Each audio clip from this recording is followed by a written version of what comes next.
Hello, so welcome to another reading vlog. I have just signed off on my last reading vlog where I read just past the first half of Wind and Truth by Brandon Sanderson. So I'm now up to day 7. So this is the 5th book in the Stormlight Archives and it is divided into 10 days. I think days 7 and 8 are not very long, and then 9 and 10 are, I'm expecting, going to be the very big epic ones. I mean, I've talked a lot about this in my last vlog, but I guess the summary is at this point in the book, I have some mixed feelings about it. There's definitely things I'm loving and things I'm a bit frustrated about, but we'll see. I'm expecting the ending to be the most epic. Brandon is usually pretty good at his endings, so we'll see how that makes me feel about it. As well, I am listening to an audiobook. I'm listening to Fate's Edge by Ilona. So this is the 3rd book in a quartet set in this world where we have the Broken, which is our world that has no magic, also the Weird, which has a lot of magic, and then there is the Edge, which is kind of this dimension between the two that only certain people can travel into. And each book in this series kind of follows a different character. There is connections between the different stories, but they are each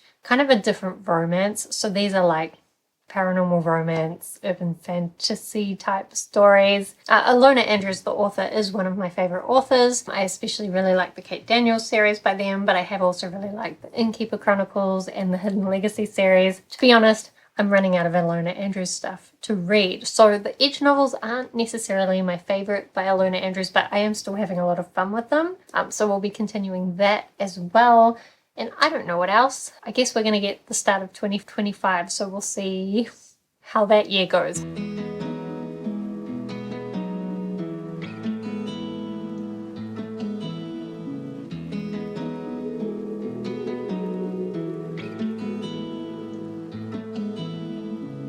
Pick it up from the top, hit restart. So far it's been so hard to live, but lately something in me changed.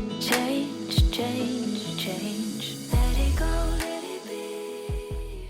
Okay, so it has been a few days because we had the whole New Year's thing, but I have finally made it to the end of day 7, start of day 8. So I'm not sure, am I still doing good with my whole plan to get it done by the end of next week? Given that I've just remembered stressful things happening next week, I don't know. But anyway, I'm getting through this, and I don't know, I still have such mixed feelings about this, but we have been learning some things which I have been enjoying.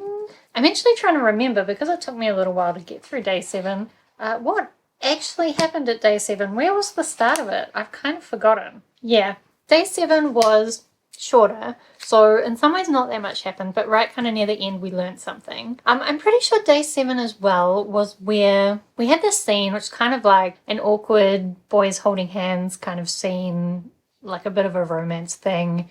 It was fine, but it wasn't really that much fun to read because it was kind of awkward, and like I don't really ship the romance or anything like that, so like it's just kind of a chapter that I was like, yep, whatever, fine. And then it turned out that while that was happening, there was also this epic battle happening. And now I know I've said that I don't really like battle scenes, but I also really don't like turning up at the end of an epic battle scene that's had like serious consequences and like being told that somebody did some kind of like very amazing thing. And like, why were we off watching boys hold hands when we could have been at this epic battle scene? I'm just confused about that. And just in general, like there's so much going on in the world of this book that we're not getting to know about. And then so much focus on like these weird little slow emotional scenes. And I'm sure people who are really into the emotions of Stormlight Archives will really like that. But for me, I feel like the first 2 and kind of Oathbringer as well, like the first few books of the Stormlight Archives were really good at like integrating the plot with the emotional journeys. And now I'm not sure that it's as well integrated. And so a lot of the emotional stuff feels like a distraction from the plot. And as well, at this point, there's like so many characters that we're kind of getting the emotional journeys of. Like none of them are really getting enough development to look into their experiences properly. So I don't know. I feel like actually this should have been, I don't know, like either spread out into more books or somehow split into multiple series focusing on different characters, or maybe like a core series with more like side stories that just expand certain characters' stories. I don't know. I guess I need to get to the end and see what is actually relevant to the end, because the way that Sanderson works is everything is always heading towards the end, and we're expecting the end to get epic, so I mean, surely it will. Surely it will. So I will continue with day 8. I think as well, since I last talked to you, I read or listened to a bunch of Fate's Edge. So I'm now at 57% of the way through that. And I will admit, like, I'm really liking it when it focuses in on our two main characters. I think the theme of this vlog is that I just need more focus at the moment. Maybe that's just my own mental state, but when we get like weird side perspectives of the bad guys, I don't really care. I mean, I do enjoy the perspectives of the kids and what's going on with them. So I guess it's not just a problem with having too many perspective characters. It's that I want those perspectives to be relevant to the story, you know? I think as well, Fate's Edge feels a little bit like serialized. Like, I know Ilona Andrews has written some of their stuff, like the Innkeeper Chronicles were released as serial stories, like one chapter at a time, and you can tell that when you read the Innkeeper Chronicles. But I think the thing with Fate's Edge, and I think a little bit with Biomoon, the book before this in the series, I keep feeling like we're coming to the end of the story and then a new thing will be introduced to be the next part of the plot. And so, like, when I found out I was only 57% of the way through after my last run, I was like, oh, I thought I was near the end, because just something about the pacing was giving me that, oh, you're coming up to the final climax kind of feeling, but then obviously not. But still, I am having a lot of fun with it. I still think Ilona Andrews' humor is great. Like, the momentum of the story is great. Especially I'm loving that storyline with these kids who've kind of ended up wrapped up in this adventure, like teenage boys, and the way that that's kind of integrated into the story. I am enjoying that. I think it's just that these Edge novels are the kind of stories that I have a lot of fun while I'm reading them, but then possibly they won't stick with me particularly. Anyway, now that we are firmly in the new year, you know, honestly, I don't know where I was going with that sentence, but whatever. I'm going to try, of course, to continue with day 8 and get through that faster than I got through day 7, even though I think it's a longer day. And probably tomorrow I'll go for a run, and maybe, as usual, I'm delusional, thinking I could finish it off. Could I?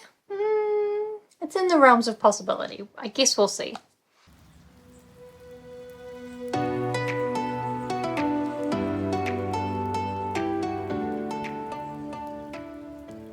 Hello, so today we're not going to be contending with wind noise, it's going to be rain noise, which I don't know whether I can take that out either. But it should be less annoying than wind noise because it's more constant. Anyway, rainy day today. I came for a run. I thought it was going to be okay, but now I'm sheltering under some trees. Also, I'm listening to my audiobook, Fate's Edge, and I thought like I was in some kind of like final action scene, and then I've stopped here to give you an update about my reading, and I'm only 71% of the way through. I feel like since about 50% of the way through, it's been quite focused on this heist that they're trying to achieve.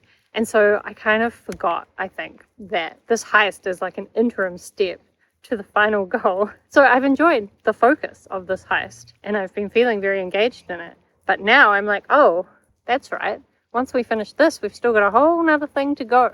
Anyway, I'm having a lot of fun with it. As I said, feeling much more engaged with it now. I think maybe it's because it's been focused in, so it hasn't seemed as convoluted. But who knows what's going to happen once we finish this heist and then go back to the main story. Anyway, as well, I did finish last night. What day am I up to? I want to say I finished day 8. Is that right? I think so. Anyway, the end of day 8. Let's say it's day 8. I'm pretty sure it's day 8. Is it raining even heavier? Anyway, the end of day 8, there was definitely some things that we learned, some surprises, some things like that. I can feel the Sanderson starting, the things where you're like, oh, I should have picked up on all those clues. I should have known that that was happening. Or like you learn something and then you understand the consequences of it. And that is when Sanderson is at his best. I would say though, I don't think Wind and Truth is necessarily his best. Like when I compare it to the beginning of the Stormlight Archives, it's just not there. And maybe again, it's just that it's too convoluted. There's so many characters. He's trying to do all these like life lessons, like normal contemporary life lessons. Oh, it's ding dong time again. Oh, just a short one this time because it's 1:15, which means the library has just opened. I'm here because I've got to return some library books, which are safely in plastic bags in my bag. Don't worry about them. Anyway, as I said before, I'm hoping that days 9 and 10 are going to be like very epic. We're going to learn lots of things. Like definitely we are starting to learn lots of things about the bigger situation, and it is tying things together a bit more. I think that's what I really need days 9 and 10 to do, is like tie everything together. But I'm still certain that there are certain things that have been introduced that definitely aren't going to be wrapped up by the end of this book. And I'm not even sure, like, are they really relevant to the Stormlight Archives, or are they more relevant to other Cosmere things? I don't know. Maybe it's possible that these things will turn out to be wrapped up in days 9 and 10, but I have my doubts. I have my doubts. Dancing to your beat, wanting to blend in, no self-expression, 'cause I wanted you to see I'm not so different, fit in your system. So why do you tell me I'm wrong when I say the same things that you say? And you double the standards because you only like your way. So keep running your mouth, 'cause I'm tired of walking away. I want you to turn around and leave. Every lie you fed me, I can see. Oh, you think I'd cry, you think I'd die, but I feel so freaking alive, funny. Now I got you falling to your knees. Falling to your knees. Falling to your knees. Hello. So it has been a few days. Oh, actually, firstly, shout out to my sister for the excess of sheep, or actually my brother and my sister. But also, it's been a few days since I last talked to you because I found myself back in real life stress, trying to sort out my house that I need to sell, my old house. Anyway, it's going okay, but I'd rather just not think about it right now. What I have been doing is making good progress with Wind and Truth. I actually got to the end of day 9, and then yesterday was quite a rainy, horrible day, so I kind of found like a surprising amount of reading time. And so I got, I think, about halfway through day 10. I'm actually a little bit unsure. I've remembered what always happens with me with Brandon Sanderson ebooks is I think I've got more to go still, and then because there's a bunch of stuff at the end of the book, the end of the actual story comes earlier than I'm expecting. So it's telling me I've got like 2.5 hours to go. So we are in the thick of it. We've definitely learned a bunch of things about the world that I hadn't expected. I think maybe at least some of my theories have been right though. At least to some degree. Maybe I'm just delusional and telling myself that after the fact. Anyway, we've definitely learned a lot about the world, and now there's kind of like a bunch of different things coming to a climax at the same time, and it's kind of all connected to some degree. There's definitely been some shocking moments, like yesterday. Yes, it was rainy, and I didn't really want to do anything else other than read, but also I was very invested in the story at this point. I would still say that I'm still a little bit frustrated about some of the things that are happening, and I still kind of wonder if this book could have been better with more time. Even though I really appreciate Sanderson's like very reliable release schedule, I do sometimes wonder if it means he rushes things. I also wonder if he's kind of now surrounded by people who are so enamored with him that it is hard for him to get negative feedback.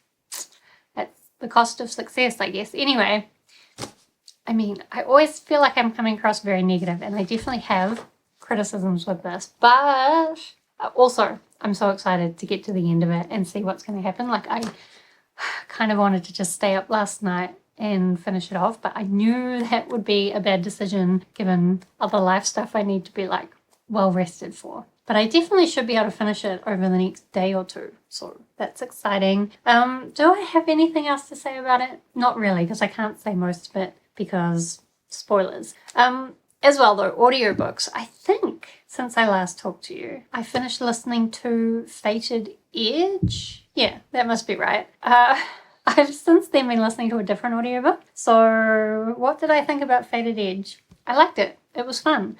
The ending did kind of connect back into some of our other characters from the previous books, and I feel like now I can kind of see how all the different stories are going to come together in the final book. I should look up what character does that final book in the series follow, because there has kind of been this bigger storyline in the background of all these stories about these two like organizations, this criminal organization that uses like magically altered people to do bad shit, and then this other like political organization that maybe also does bad stuff but in general is trying to make things better, maybe, debatably.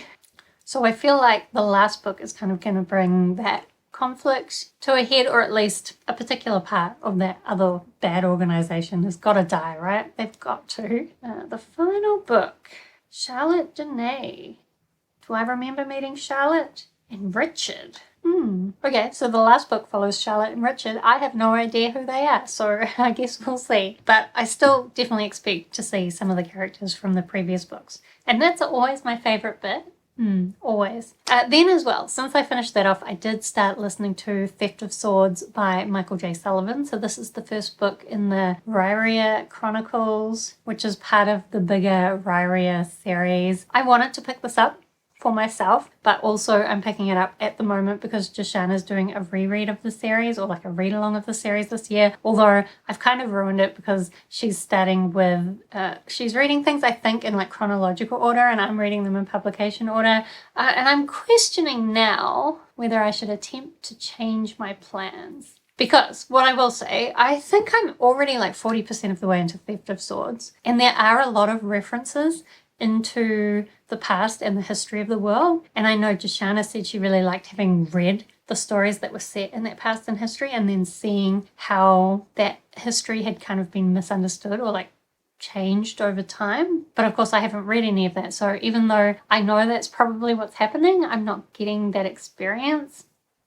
Anyway, also what I've got from reading Theft of Swords now is I understand why Joshana likes it, especially because she recently read the First Law trilogy, which I love, and she really loved that. And I think those two have similar writing styles, like not exactly the same, and I probably still prefer Joe Abercrombie, but there is kind of like this dark humor to it. Although probably the plot in the Riyria Chronicles is better. So mainly we're following Royce and Hadrian, who are thieves, and they were hired to steal this one particular thing from a castle. Everything went bad and they ended up kind of in the middle of this big political conspiracy. And I'm just kind of enjoying the way that that's building. I think it's doing a really great job of like making you question who the good guys are and who the bad guys are, and like having enough mystery about what's going on. I'm also liking the mystery around the magic of the world. So I actually wasn't sure how I was going to feel about this series, but now I'm feeling a lot more positive about it. It took me a little while to get into it. Like I think the first 20% I was like, this is fine, but you know, that's it. But now I feel like I'm getting quite invested in the story and the mystery of what's going on. And I'm also really enjoying that dark humor.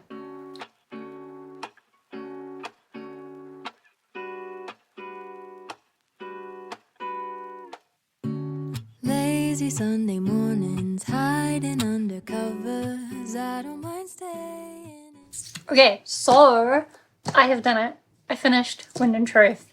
I honestly don't know how I feel about it though. Like, very mixed feelings. I'm very glad to be at the ending, and I definitely do feel like the ending was satisfying in a way. I think I'm now kind of like picturing in my head Stormlight 6 and like the triumphant return of certain characters, and I feel like that's going to be really cool. but I don't know that When in Truth actually delivered on a lot of the cool that I thought it was going to have. From like a world building and plot kind of point of view, I do think this was cool. This is what I was expecting, but there was a lot in here that wasn't what I was expecting. And to be honest, I just don't really think that this needed to be that long. Actually, I keep forgetting to say, I think in my first reading vlog of this, when I unboxed it, I was like, I think the page quality is different. And if we dig out, oh, sorry, Nightblood. If we dig out Rhythm of War, you can actually see the pages are different colors. Can you see that once I've done my color grading? Who knows? And you can feel like a difference in the page quality. So I didn't make that up. And my understanding is that they did that because they had to change to like a different binder because this was so long that the binder they had been using couldn't do it. And Brandon was like, well, we can't possibly cut this down anymore. But he could have. There is definitely a lot of like bigger Cosmere stuff in here, and I get that he wanted to introduce it, but I don't think it's really necessary in the Stormlight Archives story. It would have been better for it to appear whenever it's more relevant, in my opinion. It just causes like a lot of distraction and confusion in this book. Like, for example, cut out the Dawn Shards. Not necessary in this book at all. I get that you're setting up for something else, maybe even Stormlight 6, but it doesn't need to be in here. As well, I would definitely cut out a lot of the like terrible therapy. I hate that they use the word therapy even. There was a bit in here, I roll my eyes so hard, where a character throughout this whole book is trying to do therapy for some other characters, and they only know that it's called therapy because Hoyd told them that it's called therapy. Like, honestly, just get rid of Hoyd. I'm not a fan of Hoyd. Maybe if he was just stuck in the book that he's supposed to be and then more just around in the other ones, but the influence is just way too obvious in this one. So he's told this guy that what he's doing is therapy, and then there's a bit later in the book where someone says like, who are you? And he's like, I'm his therapist. And the other person's like, well, what's a therapist? And he's like, I don't know what it is. And it's meant to be like really funny, and I didn't think it was funny at all. I thought it was just like immensely stupid. And just like the whole therapy part of it, I hated that it seemed like this person was more trying to help these other people because they were questioning who they were and who they were supposed to be. And so they were doing this therapy because they felt like that was what they were supposed to be doing, and like they were trying to prove that they were actually useful or something. I would have preferred if they had actually been trying to help these other people, like out of a genuine concern for these other people. And it kind of tries to say that that is the case, but on paper it didn't really seem like it. And as well, a lot of these therapy sessions were more like just bad philosophy, and there's a lot of philosophy in this book that I didn't really like. I felt like it was really lacking in subtlety and nuance, and still there were some lines that I thought were really well done, but a lot of it just was too heavy-handed and really awkward, and maybe even just too tinged with Brandon's religious views. I don't know, let's not go there. Anyway, I feel like with some of Sanderson's earlier stuff, like Mistborn and Elantris, it's some of his like philosophy that I really like, whereas this just took it too far, or not far enough, one of those. And I also just feel like a lot of the time, this book spent a lot of time like telling me why things were happening in like a really laborious way, and then when it actually came to telling me what happened, it didn't. Like there were a few times I was like, so what happened? Like, I can guess from everything you've said, but you haven't actually told me. Anyway, I still love the characters. As I said, I'm imagining some really epic scenes in the future with those characters. I will say I'm quite surprised with this book. I feel like my favourite characters were the ones that were my least favourite in The Way of Kings. So this kind of managed to flip everything on its head, although I still don't like Dalinar. Still don't like him. Anyway, I guess I will think some more about my thoughts of this, and then I'll probably do some kind of series review for the series at some point, although that's a lot of pages to try and wrap up in a single review, so we'll see. As well, I have now gotten halfway through Theft of Swords. I realized when I was doing some gardening this morning, I was listening to it, and I think on my run yesterday, I must have stopped it exactly at the end of the first book, because Theft of Swords is really 2 books stuck together into a single book. So then, while I was gardening, it was kind of like recapping everything that happened previously, and I was like, that's weird. I just read that. I don't know why you need to tell me. And then I realized it's because it thinks it's a new book and it needs to remind you what happened in the previous book. But anyway, it looks like in book 2, Royce and Hadrian are going on some new quest where hopefully they'll run into that wizard guy from the first half of the book. The first book, whatever it is. Because I think the wizard guy is the one that's making me the most intrigued about what's really going on in the series. I guess if I had to summarize my thoughts about that first book, whatever it is, I would just say it was a lot of fun. I definitely think I would still compare it to the first Law trilogy like I did previously. It's a very similar kind of humor and a similar kind of world. Maybe not quite as grimdark and a little bit more magical, which I think is something that would appeal to a lot of people. So I'm looking forward to continuing that in my next vlog, which I'm about to start once I finish this one. So that will be the end of this vlog. Let me know. Have you read Wind and Truth? Or are you reading it? I don't know. If you're like me, I put all the Wind and Truth content that was coming up on my subs feed like on a separate watch later list so I could watch it once I finished this and not before.